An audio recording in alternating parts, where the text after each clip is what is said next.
like to begin with one of your statements. Um, you say that the great heroes that you serve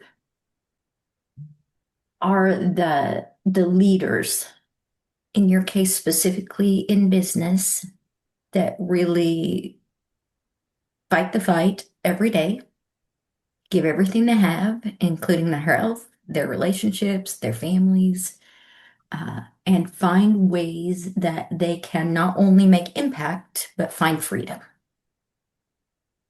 What's behind that answer? Well, maybe it's because I grew up just being an entrepreneur. So as a little kid, I would I would get my little backpack on. I'd get on my little I can bike. see you doing that. And I did it. I did it. You never ran away with that little backpack? Heck no. Oh, okay. I had the perfect childhood. Sometimes Wow. my mom will ask me about this, or when my dad was alive, I'd just be like, I had the perfect childhood. I had parents that loved me, parents that Hmm. encouraged me, parents that gave me opportunities, but my parents really made me work, made me, you can't make a kid do anything, but I liked to work and Yeah. I liked my dad to give me yard work. I liked my dad to challenge me at school. So I always got really good grades. I would just, uh, they fanned my flame, right? So Hmm. I guess I made the false assumption that other people had that same loving, Yeah. amazing background of people that would support you. Mm. And so as I became an entrepreneur and you start to lose some of that encouragement, either because your parents are have passed away or because your group of people that should have loved you and supported you start to doubt you. And even when I first got married, my wife was not from an entrepreneurial background, so I'm pretty sure I freaked her out for the first 7 or 8 years. Because even as a 10-year-old, I would get that little backpack on, get on the bike, and I grew up in Idaho Falls, Idaho, not a big town at the time, and I would take me about an hour to get to Farr's Candy Company. And in the bottom of what's that? They have the best. Oh yeah, Farr's Candy is big, so I didn't see. But I would buy big boxes of Swedish fish. I would buy Snickers. I would buy licorice. I would buy all kinds of things. And I would buy Sour Patch Kids. I'd buy whatever was available at the time. And then Tootsie Rolls come back, and then I would sell them to the kids. So I'd buy them at wholesale, sell it to kids at retail. And I would always have a big purchase at the end of summer. So the first time I did it, I bought a portable TV. And I remember my parents taking me to be able to do it. So I always worked hard, but I always had somebody fanning my flame. And whether that's crazy or not, I want to be that for other people. That there's too many people who don't believe in you.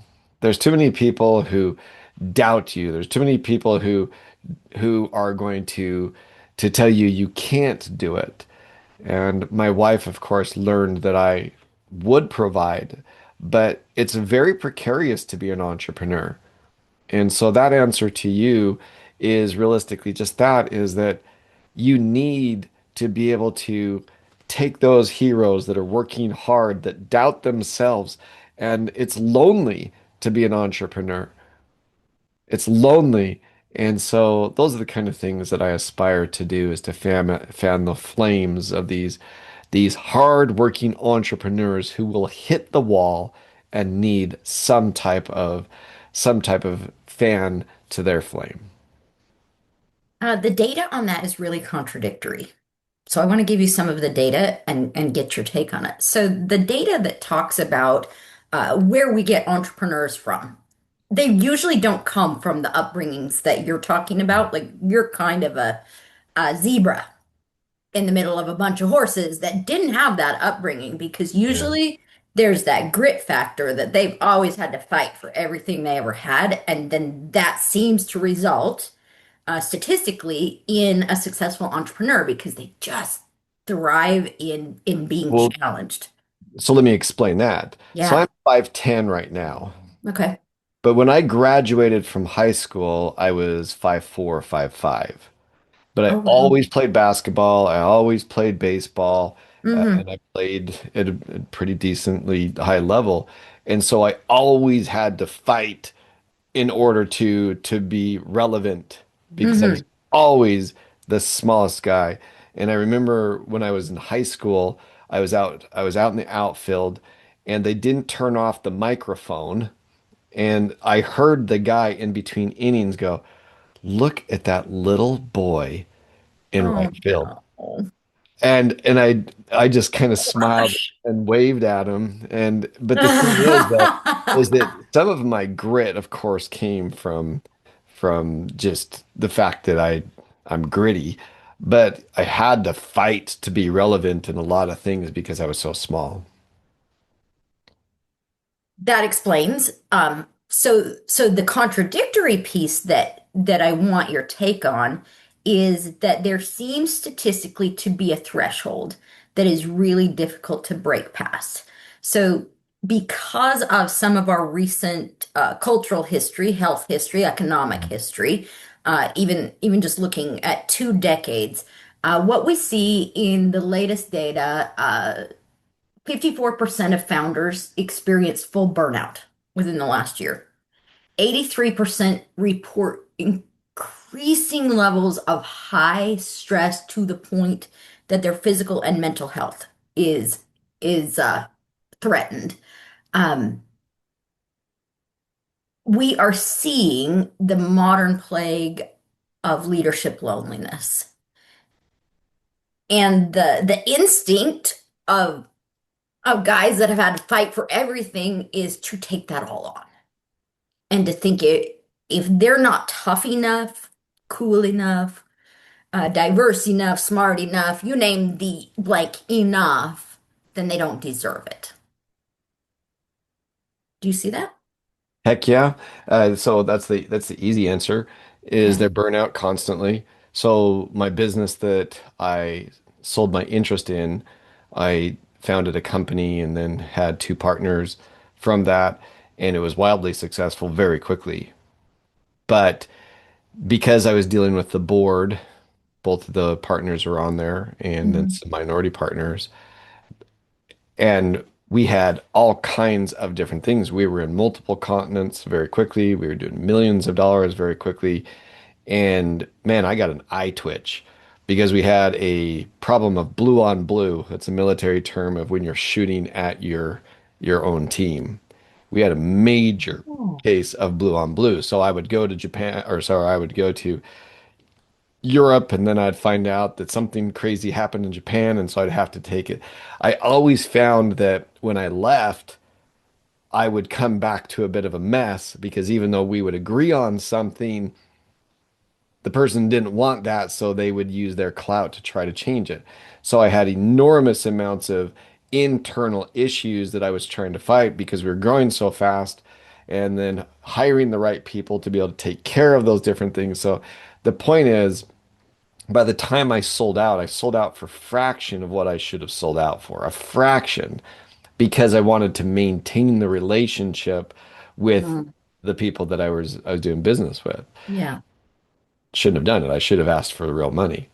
But the point is that I was completely burned out, not on the business, but on the relationship. And so I just thought, okay, I've got all this money in the bank. I've got the home of my dreams. I've got the car of my dreams. I'm just gonna go get a job because I got Hmm. a job. I'm only Hmm. 50. I got to go get a job. I got to do something. No one would hire me. So I have a law degree. I have under my belt of companies that I've started well over $100 million of sales for my own company. And my clients have done well over $1 billion. And one of my clients that I helped launch sold their business sold for well over $100 million. And that's a great resume. I've done business all across the globe. I speak Spanish fluently, so it doesn't matter in the United States, that's becoming more and more important. I Yeah. could not get a call back. No, I can see that.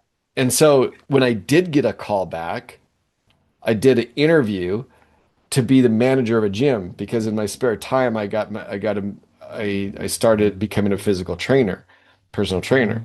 So I Oh, thought, heck, I'll just go to the gym and I'll be a manager of the local gym. And yeah. the guy that had come in from out of the state looked at me and said, "Why are you really here?" I said, "I need a job. I've got money. I'm I'm bored out of my okay." mind. I could not get a job. And it was really crazy. So I went back to what I know, which is the grind of being an entrepreneur. If you look back on those decisions, my husband tells me all the time, no amount of money is worth your peace. Mhm. Do you think that's what you bought? Well, my problem is when I did work for corporate America, I couldn't stand it. And I couldn't stand the hypocrisy.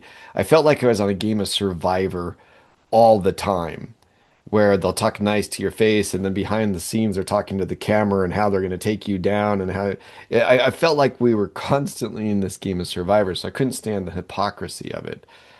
And as far as, and I think I've even talked to you about this, Kim, that Mhm. there are times that I'm, of course, stressed, but once you start to put the systems in place and once you start to surround yourself with good people, because it doesn't mean you don't have to be in partnership with other people, but you can do amazing collaborations.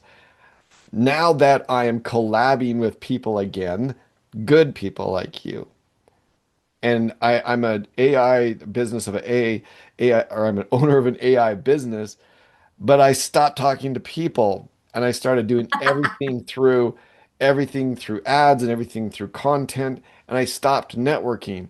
But all the money I've ever made in my life has something to do with me being a networker. And so we're pack Very natural for animals. you.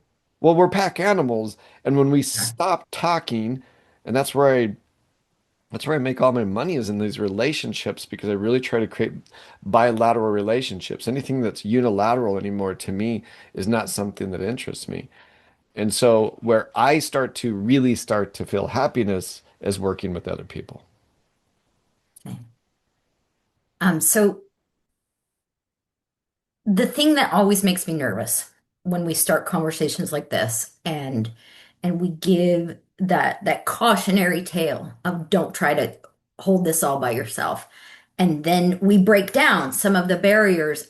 And then the next thing I know, uh, a young entrepreneur has given their trust and their money and their legal rights over to someone they shouldn't trust. So you sat in those shoes. You've been victim of some of that as, at a certain point in business. We're all victim to that at one point or another. Um, so while you and I have a very firm platform, don't carry it alone. Make friends, network, build bridges. What do you like? What's the Cinderella warning of make sure you're home by midnight. Make sure your books are in order. Make sure your contracts are really protecting you on the just in case people aren't who you think they are, or to be fair, that they just change, that bad things happen to good people. So the warning is get a good lawyer. And so I went to law school to be a protector of myself. So though Mm. I am able to go and understand a lot of different legal concepts, the Yeah. reality of it is that a relationship that's a handshake that is truly a handshake relationship is way more valuable than one that requires a really thick contract. But the reality is who do you know is really going to be that honest person? Because there are not a lot of them out there anymore. I believe that there's not a lot of people that you can really count on that are going to take care of you the way that they say they're going to take care of you. And the best partnership I ever had was over an email. It was an Mm, email. And eventually we grew apart because we had different skills and I liked a certain industry and he didn't. It was all settled by an email. It was mm, hands down, it was is the most enjoyable business I ever had. And he actually got hurt. He broke his neck. He was out of the business for 6 or 7 months. I continued to make sure everything I got, he got equal share. But when he came back, things were different. And I right. missed the previous guy a lot because he was my Sure. best buddy. But things changed, just like what you said. Yeah. And we resolved it via email. Okay. That's the way it should be. I loved him. I miss him. I still miss him. I still love him. Yeah. But we just were too different at that point by the time he came back, and the business had evolved a whole bunch, and he was trying too hard to fit in. As a result of it, he was becoming disruptive. And so we Hmm. resolved it over email. The worst, hands down, the Hmm. worst relationship I ever had was through an unbreakable contract. No such thing. Oh, it was. But there's a golden rule in business. He who has the gold rules. And the funder of that business just basically said, sue me. Go ahead. Yeah, sue me. It's like, oh, jeez. So, Hmm. and what reasonable attorney can you get to take on a person that's worth hundreds of millions of dollars? So the reality of it is you can have great contracts, but you still have to be very wary at all times of how that relationship continues to evolve. And I'd love to say to people that you're not going to get hurt, but you will. If you're in business long enough, you are going to get hurt in one way or the other. We do. But I One love of it. the, I don't even know how to say it. It's like, if I would have gotten that gym job, I would have gotten so sick of the corporate that was out of California at the time coming in and you not would have. understanding my market and misspending my budget, and I just would have been driven crazy. So I think that that's Oh, I what think you would have driven them I think I crazier. would have. I think I would have. Yeah. I think I would have. Because I would have been demanding, and the same way that I'm demanding of myself. Right. And this current business I have right now, AI it has evolved rapidly, but we still place people first. We do a lot of financials for people. AI hallucinates with financials. So we really have to watch and take care of them. And my platform right now that we're about to launch is as sophisticated as any business AI platform that's out there, but it's that way because of immense amount of iterations that I've had with AI agents. So without me, they're in trouble. And what they're doing is just speeding me up. So the world of AI is not taking away our humanity. To me, it's enhancing. It enables me as a small business owner to get significantly more done. But that being said, I really get lonely when I don't go to California to be with you. I get really lonely when I don't go to networking events. We do need each We do. other, even though oftentimes we hurt each other. So I've been contemplating this a lot. Um, as I look at arts and entertainment and I look at what really inspires us as humans, and very little of it is perfect. Yeah. Like as soon as you reach perfection, you don't trust it. So the humanity that is imperfection, that is saying, I missed it. I'm so sorry, and I'll do it better next time. That builds a different level of bonding, and um that redeems loneliness in a way that no amount of pats on the head from a fantasy agent can replace, because you can feel the difference, and it's that subconscious and unconscious soul level that informs who we want to be and who we want to be around. So Yeah. when you're talking to a founder, and you've worked with them for many years, and have the benefit of a lot of history to be able to teach that. Um, we have been challenged recently by feeling helpless in the face of the destruction that happens when Yeah. leaders become overwhelmed, when the anxiety of entrepreneurship, when the cold realities set in and the human frameworks haven't been there to buttress that. How do we, as say, elder statesmen and women for as really advocates for surviving that time period, like what's your shortcut? What's Mm. your best advice to that leader who has a vision that needs to be executed, that needs to be shared with the world, but that then simultaneously doesn't realize that they can be cared for too. So let's start first with imperfection. Okay. So I listened to an audio documentary of Okay. Stevie Wonder. So I'm going to mess some of Oh. this up because Mhm. I don't know all the terminology of that. But Stevie Wonder never had a number one hit after he started using the perfection of the beatboxes, I think they're called. I'm going to mess that up. But they have audio tools that will do the background, and Mm-hmm. the background when you do it through the new technology is perfect. Right. It's never off, even by a millisecond. It's Mm-hmm. perfect. Mm-hmm. And what they calculate is that we like imperfection. No matter what anybody says, we desire imperfection. We crave imperfection. And I'll tell you why. Because it's oftentimes, and the problem with the Facebook, Instagram part of the world is all they show, all most people show is a perfect life. Now, of course, there's other people that get on there and just cry and things like that. So Yeah. you've got the both extremes. But Yeah. real life is not typically represented on on Facebook or Instagram or TikTok or any of those because it's boring to most people.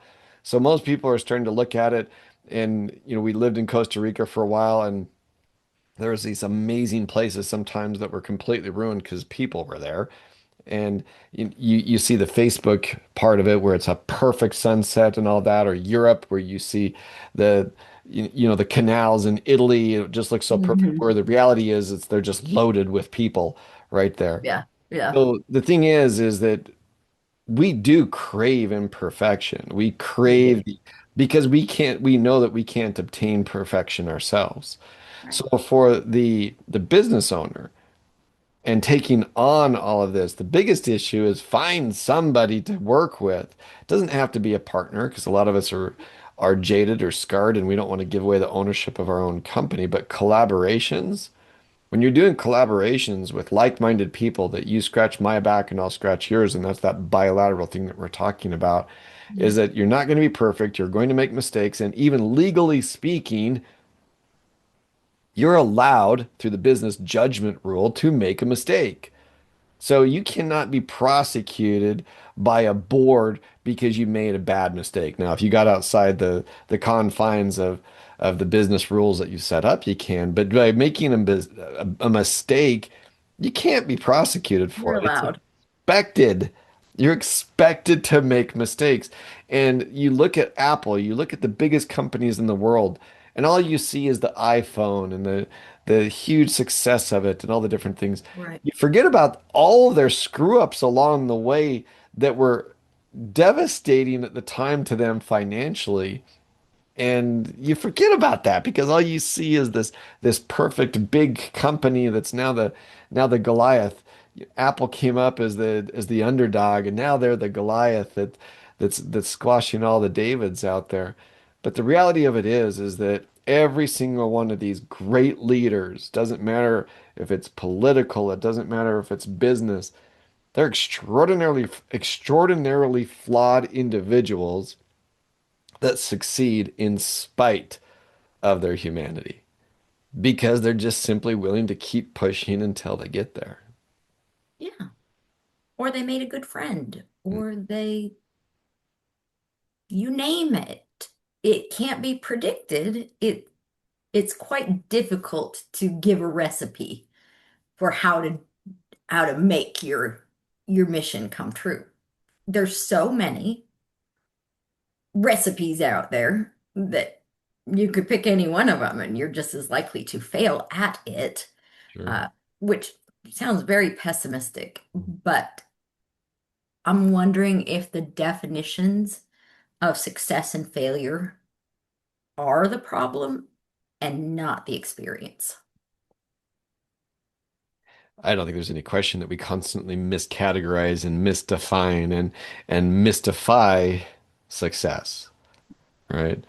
The most successful people are the ones that are extremely boring. Except for maybe the athletes but even athletes, you look at the most successful people in the world. If you read the book that was written by Michael Jordan and Kobe Bryant's personal trainer, the Okay. thing that that he tells you is that they know what they eat. They eat every day, almost the exact same thing. They wake up super early and do the same boring thing over and over and over and over and over again until when they go out and they can hit a shot in the middle of traffic and or hit the Yeah. home run or whatever it is. The reality of it is that there's almost nobody that has succeeded that hasn't set a really boring pattern. And that's the thing is that we can celebrate the game-winning shot. We can celebrate the selling of your business, but that's just a tip of the iceberg of this story that's being told of Right. years and perhaps decades of very boring activity that compounds day after day to turn into something spectacular. And I think the story that seems to be coming frequently to me when I work with the smaller entrepreneurs is, as tragic as it sounds today, it's also just a blip. It's a little blip. So the pain and the joy does not everyday life, neither one of them. And if you can just don't get too excited about your own press and don't get too disturbed by your own weaknesses. And if you can just, I like your saying, the grit behind the gears. That if you can put the guidance in place with the essential guides of human assets around you, of technology or assets around you, of systems, whether they require electricity to function, systems, just like you talked about. Like I was listening to a podcast yesterday uh, about decision fatigue, Yeah. and that the best favor you can do in life is stop making so many small decisions. Just decide it once, make it the pattern. Well, that's why I tell my wife that I wear the same thing every day, eat the same food every day. No, I don't. I'm not like Steve Jobs, where he had seven, seven identical outfits that he would wear every single day. Right, I'm a right. little bit more creative than that, but he went to the He extremes did. on a lot of those things with the decision fatigue. But it's real. It's 100% real. I had a former partner that we didn't exactly mesh in our personalities. And he accused me of always having to be in charge. I like not being in charge. I just can't follow an idiot. That made you really, really excited for him to continue, huh? Yes, I said that out loud, but Yeah, the yeah. thing is that when there's a really competent leader, man, it is a joy Oh, for it's so me to awesome. follow that leader. Man, woman, doesn't matter. When you have somebody that is competent and passionate, heck yeah, I'll follow that person. And it's a joy to do it because of that decision fatigue. Do I like to make decisions? Sure. but I rather collaborate with really good people. But even more important than that, I read the book Principles by Ray Dalio, Mhm. and I cherished that book. And I would listen to it. So a lot of people listen to music. I listen to podcasts and political stuff and Mhm. improvement and religious. I love listening to podcasts. And what Ray Dalio did, he's one of the richest men in the world. And what he did is he just constantly created systems. And they were very, very tough on their systems to constant, even if it was working well, what can we do to improve it? What can we do to improve it? And when you create systems, you don't have to make as many decisions. And that's a good thing. Um, Eric and I, my husband and I, have a rule that I think speaks to that concept. And the rule is that only one of us can be excessively stressed or committed at a time. Because we have, because we're partners, there is a partnership threshold that cannot be crossed. So if one is going to take lead, the other has to be the support. Yeah. And then we swap depending on who's better at it. And this is a concept that I really love teaching leaders that if you can find your zone of genius, know it so well, be so in tune with it, and equally in tune with what you should not be trusted with. Like there are things that my partners, whether it's my sons and my husband or my business partners, they know Kim does not touch that because we're all sorry if she does. Mm. And then there's other times when I'm really happy to lead out and take that weight. But the beauty of that shared tribalism, family, however you want to label it, is that there's joy in the service and there's excitement at watching someone else lead in the ways that they thrive in. Yeah. So my hope is that we find that all of the entrepreneurs that we work with, whether it be the sovereign founder, you call them the truck. Do you mean truck tone visionaries or truck zone? It's the truck tone, and maybe it's because I've Truck. been working so much with blue collar people lately. Mhm. I've always worked almost exclusively with white collar people, and it's been really encouraging to work with that truck driver mentality. There's I some had on my lunch face. with one of my clients the other day who owns an arborist business. And this guy doesn't have all the fancy degrees that I have, but he's really done well.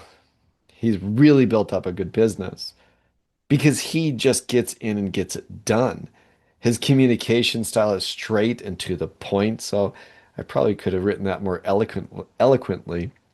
And just the he has authority because he's been able to turn business after business into success, and he's really just straightforward, and his tone is just one of authority because he somebody's got to do what he does, and he commands a fleet of people, of That cars, are doing dangerous things. Like dangerous things. that authority means the difference between life and death. Yeah, Like that's something I think as white collar professionals, we could take some chapters from those 100%. books. The coolest thing I ever did with for a business, and I worked with a group here in Idaho for a period where I'd bring business people to do SWAT training. And so we would use airsoft Really? guns. Yeah, we'd use airsoft guns. And the first time we went through it, there was an Army Ranger, there was a Navy sniper, I want an and there invite was to that. it was really cool. And what we would do is we would talk about team building where you can't leave someone by their side. And the facility was really amazing because it had a bank and the roofs Mhm. were open, right? So you could watch as everything unfolded. And they actually did Ooh. SWAT training in the same location. And the guy who was leading it was a SWAT. a SWAT commander, but he would bring in for these things. We'd only we only charged these business owners $1,000, but they had a spectacular training, and it was one of the best leadership training we ever had because you talk about having to have your partner's back to clear a room of bad guys. And anytime you think you're good, I thought it was really good. I'm a pretty decent shot. Heck, I can do this. Soon as I open the door, I get shot right in the neck, and the BB embeds in my throat, and I have to. It's like, what is this? And pull it out. But it lets you know that you're not as cool as you think. Two, you see your cortisol levels spike to a high degree. And these blue collar people do this almost every single day where they have to really watch out for each other because it's life or death. A lot of times with us, it's a huge financial issue if it doesn't work out, but they're dealing with life and death situations all the time. So it was one of the coolest business. I sold it for him twice, and we got a lot of people to come to him, but almost everybody left with this they're all blue or white collar people doing blue collar type of jobs. And the SWAT training and everybody leaves was just this different mentality of what leadership really is. Yeah, I think elasticity in mindset Yeah. is a really important exercise for everybody. Um, the leadership training that we see in military, in law enforcement versus education versus business, they all have like trade secrets that each sector would really benefit Yeah. from walking in those moccasins for a day and just Well, it's when you work see. together though, Kim. Isn't that the what you and I have been talking about here is the collab? Yeah. So I have this blue collar guy that's teaching me all kinds of crazy things about making money, consistent money. Nice. And we're showing him how to organize it. We're showing him how to maximize it. But, Yeah.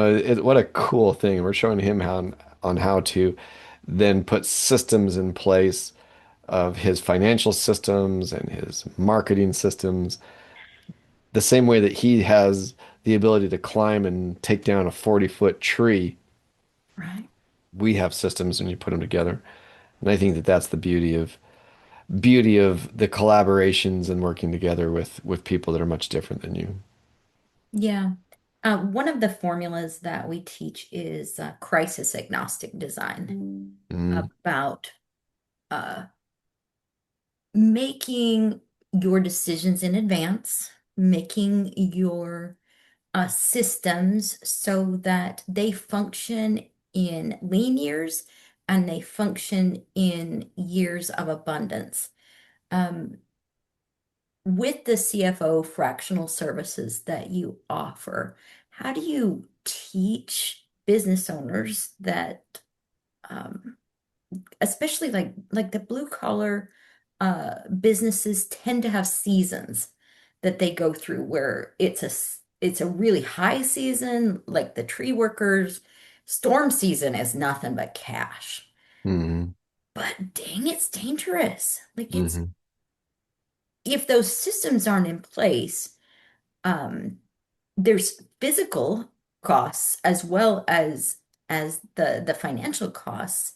Um, I imagine that adding the wisdom that you and Rick share with those businesses gives them a better presence of mind to be able to function in an emergency and not have to deal with the day-to-day operations because they just run. Well, a lot of that is knowing just how to classify things properly Mhm. and to be able to foresee exactly what you said, the lean season a lot of there's different thresholds that you have to get to in business. For a lot of businesses, getting to $1 million is a gigantic accomplishment, and it is, and people should be proud of getting to that $1 million a year business. But a lot of people will stall out at $1 million to get to $10 million because their financial systems, their So marketing hard. systems, are not they're not able to grow with the business. It's because they're completely different. They're Well, complete. you bootstrap to the million, and then if you don't have systems, those bootstraps Well, snap. you can bulldog your way to $1 million. You You can. really can. You can bulldog your way there. And a lot of times you'll look back on it and you completely wasted a lot of resources, but you had to bulldog your way there. Yeah. But to go from 1 million to 10 million is a completely different skill set. And from Mhm. 10 million to 50 million, a whole nother skill set. And Right. then to get into the $100 million company, it requires a tremendous brain trust to start to be able to do that. And so let's just talk about Rick. You brought Rick up. So Mhm. with Rick, it's really crazy for that a guy that is so good in predicting finances, finding leakages. We talk about it all the time, revenue leak. I'm the one that goes out and gets the money. I'm the one that goes out and makes sure that people pay us. And if you're going to use the hunter gather, the hunter I hunt, he takes care of what I Right. hunt. Right. And it's a spectacular relationship to be able to have somebody that I know that is that trustworthy. And I'll tell you where we really became familiar with each other and forged in that fire isn't when I was running this very successful business and he was my CFO. That was easy. I gave him his high six-figure check. He did his work. But when you really see somebody is when they have to take a massive pay cut to help you stay in business. That's where you start to see the loyalty. Businesses are not typically lost during the struggle. During the struggle, you're coming together. Relationships oftentimes can be hurt during the struggle or separated, but if you have a good partner, the struggle will bring you together. And then afterwards, where you have to be careful is that you have the systems in place that when the opportunity really starts to pay for itself, that you have the legal systems in place, you have the financial systems in place, you have the marketing systems. That's when you have to be careful, is during times of opulence, during times of huge financial gain. That's when you really put things to the stress test. Yeah, that impulse to get a little cocky, get a little A little. Oftentimes the narcissism runs afoul and you really, really, yeah, you make outrageous statements like you invented the question mark and you start to believe it. early in the biometric technology days where we were able to have wearable devices and show how our body was reacting physically to decisions or stressors or any of those things. One of the things that we did was buy 100 of those devices and we gave them to CEOs Mm, all over the country. And the principle behind it was that scientifically, if your heart rate is above a certain number, you're going to be reckless. mm. Your decisions not reliable because you're seeing the world through rose-colored glasses. You're seeing yourself as the most brilliant of brilliant minds and can do no wrong, can make no mistakes. And there's evidence to convince you of it. And your Of your body greatness, you're saying? Oh, yeah, yeah, yeah. And your body's betraying you because your heart rate is increased and it feels like you're getting more done in less time and you're making more happen and your bank account is showing it. And then you believe it and then you fall. Or vice versa, if you're having a very low sort of day where the world looks like a very dangerous place where you don't feel like you have any friends, like you don't feel like you can trust anybody, those decisions also are not to be trusted because uh, you're fearful. You're making decisions out of fear. And so for the first time, there was a mathematical proof that you could say, nope, don't believe that one, and nope, don't believe that one. Let me wait a day until I'm right in the middle. I'm in the safe zone for high stakes decision making. What's your experience? So I'll go back to that great experience I had when we were doing the SWAT training. Mm, Part of what they're taught is to how to think clearly in high stress environments. that's so And right. they brought in a psychologist that talked about the mammalian brain, talked about what happens when cortisol spikes, the reason why you have cortisol, because cortisol actually and adrenaline will start to narrow your focus, which is super important because all the ancillary things become less important in survival, escaping that giant cat that's following you, escaping the rampaging elephant. You have to really allocate all of your resources to be able to escape. And it's even the same thing when you're doing the SWAT type of stuff, is that that's a high adrenaline. The problem is that you don't know where the danger is coming. As business owners, if you live in that high stakes adrenaline cortisol environment, you're going to not only get an eye twitch, not only are you going to be miserable, not only are you going to really be in trouble, you're going to make terrible, outrageously bad decisions. And I'll go back to another thing that you just said, where you talked about this ego. I worked in a business for 20 years that involved a lot of speaking on stage. It involved with me giving advice to people from stage about making money, and I taught them different things and I put systems in place for them to make money. And you had to be really careful because people would come and take pictures and ask for autographs. The biggest event I ever spoke was in Spanish in front of 8,000 people in Mexico City. Mm, And man, I was a celebrity at that particular event. Pictures, everything. You really have to be careful to understand that what people are excited about is not you, but they're excited about perhaps of what you put into play that's going to help them themselves right there. But if you buy into the fact of you're signing an autograph for somebody, if you're taking pictures with somebody and they're elevating you because you happen to be on stage and you're giving them hope, you have to be really careful that you don't put your whole stock and your self-esteem into that fake praise. Because most of the praise is fake. And that's why I actually trained some AI agents to be negative with me, either through prompt or through training, because AI itself is just like those crowds of people that give you the false praise. AI right. gives you 98% false praise. Because it's programmed that way, so you have to Yeah, train it biased. to stop telling you that you're right and that everything you're doing is good. You're so brilliant. Not. It's Yeah. not.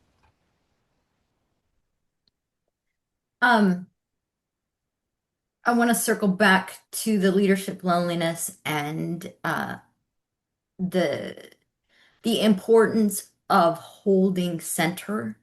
Um, I was asked probably 4 or 5 months ago, can't I turn this person into the celebrity speaker? Can't I turn them into another guru? And my answer was, yeah, I probably could. But I don't want to, and I don't think you should want that. So if that's the direction that is important to you, you probably need to find someone else. And my question to them was, what is the appeal? What do you think they have that you don't? Because in my experience, those that we think have all the answers, they are by far the loneliest.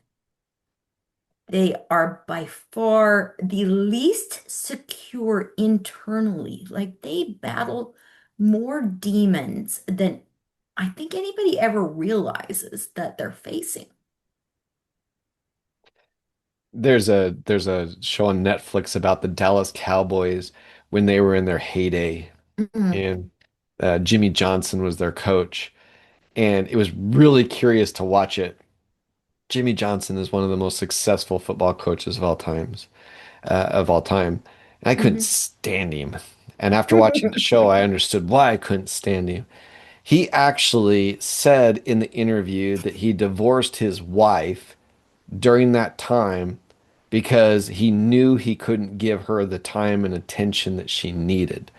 So he elected a legacy, and he got it. He got exactly what he was thinking. Yeah, But most of my joy comes from my family. Most of my frustration comes from my family. sure.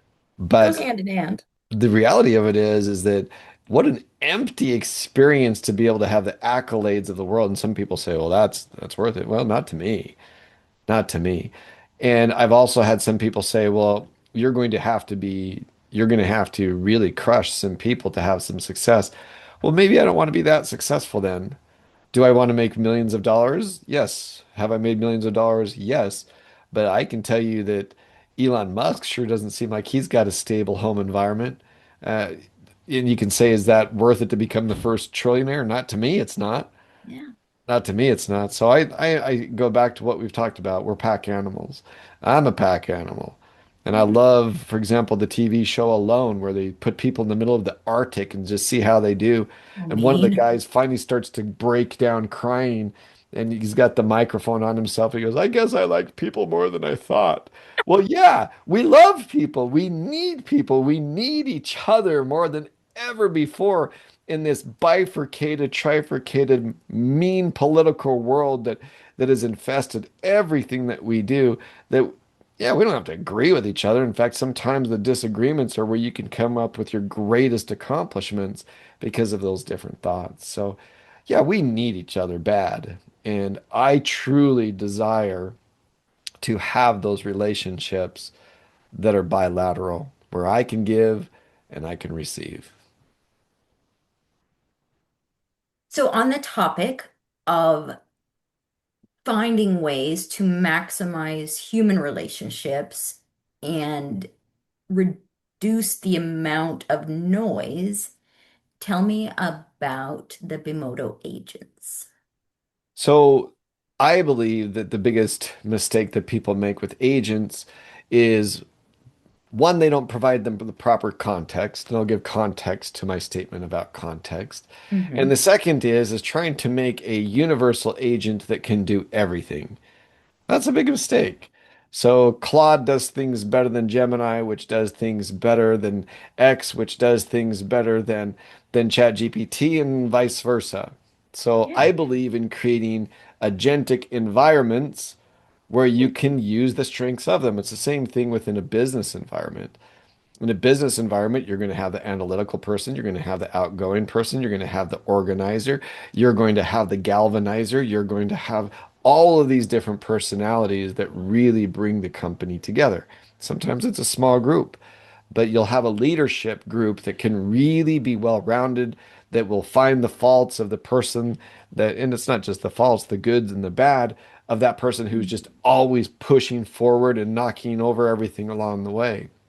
So the way that we build things is we build things that audit each other. So the first one will research. The second one will audit the research to determine if it's true or not.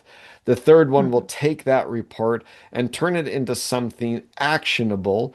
And then the next one will implement the action. And then you go back to that first one that's going to audit that action to make sure that that was good. And they're almost always three or four different platforms. So you'll have Claude working with Gemini, working with X, working with, and and then we build it so based upon what it is, finances, don't use Claude. Claude is the worst hallucinator on the planet, but boy, does Claude right. Woof. Boy, does Claude right in just a way that can capture that I can have it, I can give it all of the context of what it needs to do, and it writes beautifully. But don't Hmm. put a number in there. ChatGPT will do that for me. So I really believe in creating environments of AI in the same way that you try to create environments in a human board. And you have them auditing and discussing and disagreeing and then agreeing. That is the future of teaching machines to do what we should be doing ourselves. So if we have this One of the things that we spoke on a couple of weeks ago on the Mhm. expert panel for AI was how do we as humans not just maximize the potential of AI, but maximize the human intelligence factor that goes alongside it. Will you recap the advice that you were able to share there? So there was a person there that was basically saying that he did not want kids to use AI to write things. My advice was good luck putting that genie back in a bottle. That's not going to happen. I will argue that it is significantly more important to teach the ability to communicate with each other than to get a kid to just write perfectly. Because writing perfectly with AI still requires iteration. It still requires you say, no, you got that wrong. And how do you learn how it got it wrong? How do you learn what is good writing? How do you learn what's attractive to people? You do it. You put it out there and Over it and over fails. again. The best thing in the world that a kid would do, and I have a 13-year-old, a 15-year-old, a 19-year-old, a 22-year-old, and a 25-year-old, so it covers a pretty good spectrum. I encourage my kids to use AI so they can then take that, and now you have to argue whether you have to be able to justify what you allowed AI to do. You can't just put it out and turn it in. That's lazy. And I heard someone at that conference say what's really bad is when the student writes in AI and then the teacher responds with AI, and then Yeah, the kid doesn't learn a single thing because right, nobody actually interacted with each other. What right. needs to happen is the teachers need to give them a topic, see that the kid iterated, and you can tell because it's going to be much, much better. Then put the kid up in front of everybody and have that kid justify why he or she agrees with what they put on paper. That to me is the future, is teaching I us how agree. to get off of our phones and justify what it is that we put out in our name. So I like the idea that you shared that if we can reduce the amount of time in the busy work of business Mhm. or the busy work of learning, then that opens up opportunities to deepen the human relationships that mean the most to us. So I think if we can find a way that we can let go of some of the fear and the negative implications, the doomsday scenarios of AI, that the you're right, the Pandora's box is open. Like, it's Not putting it there. back Now in. what? Um, that actually emboldens the humanity aspects to not be 60 hours a week at your office because it's such a manual, repetitive, redundant exercise to balance books. Well, and here's the question. So a lot of what we do is my whole objective and even my platform. I made the mistake on my platform this morning of asking it something that didn't have to do with business, and my business platform said, "Sorry, I'm a business platform." Did it in a nice way because I'm dedicated to the small business entrepreneur. Yeah, So here's a question. I was around when there was faxes. of course. Did emails improve our life over faxes? I don't know.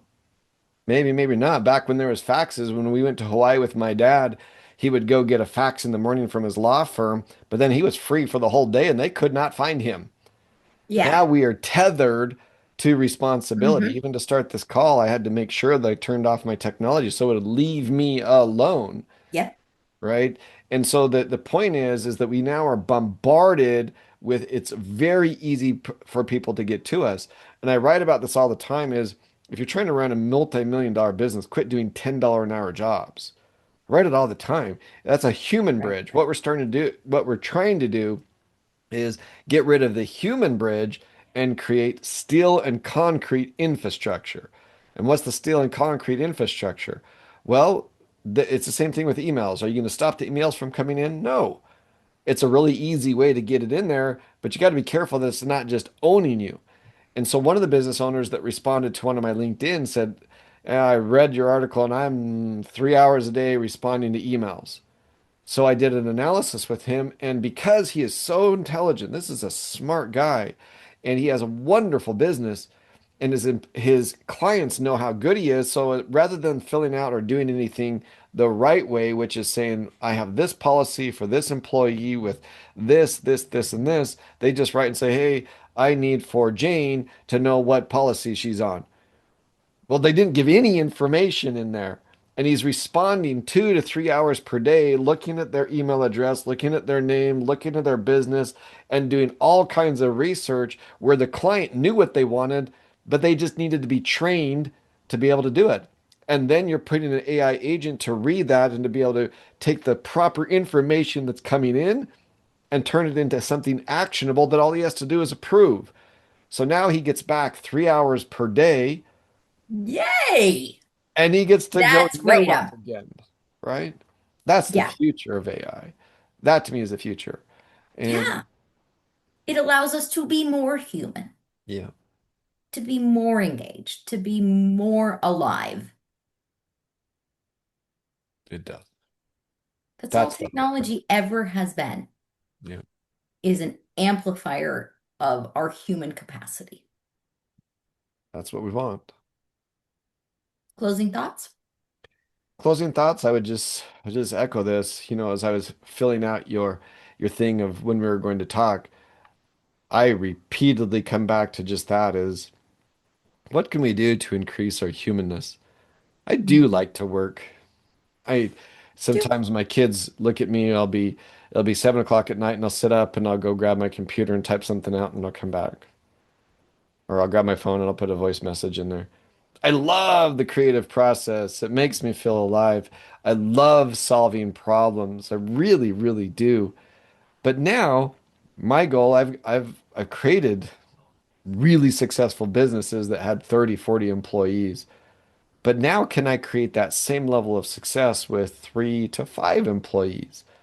And the answer is, I believe, yes, and still have the time to be with the people that I care most about.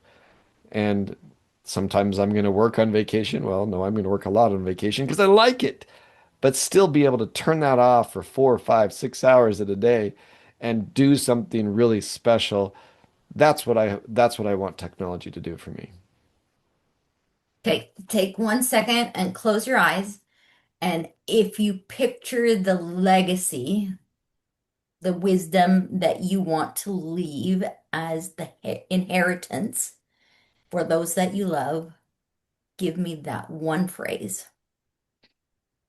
Just completely empowered. People that I work with, I want them to feel empowered. And empowered it comes not just from having knowledge, not just from having the confidence, not just from having the relationships, not just from having the money, but putting all of that together, even when you are missing some of those other pieces and knowing what you have to do. I like to work when I want, where I want, with who I want, but I want to work. I want to work. And I want to surround myself with people that want to be benefited by what I do, but also are willing to benefit me in the process. Very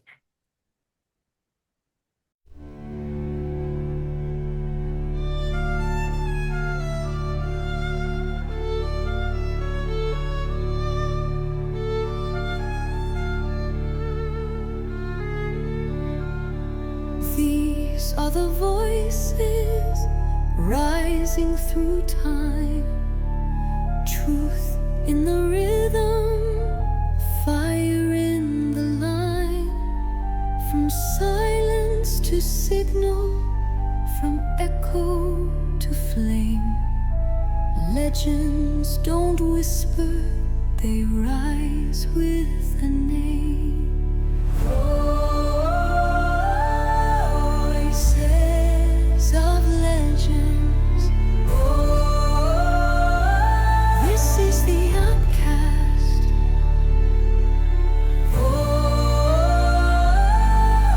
Voices of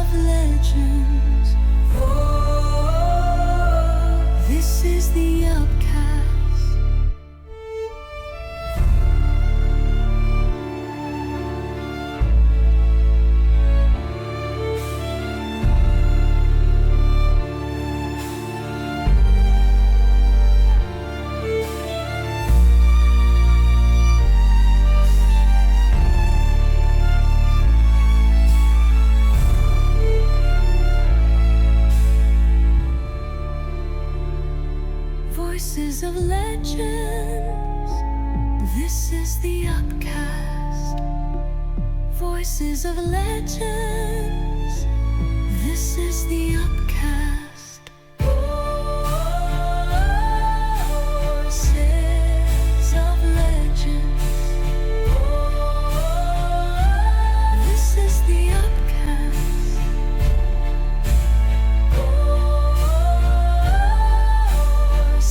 Voices of legends. This is the Upcast.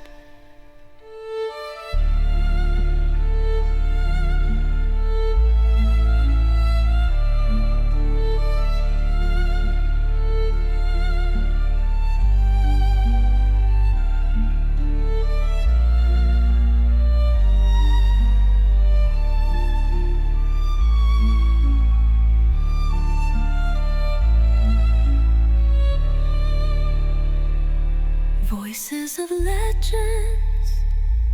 This is the Upcast. Voices of legends. This is the Upcast.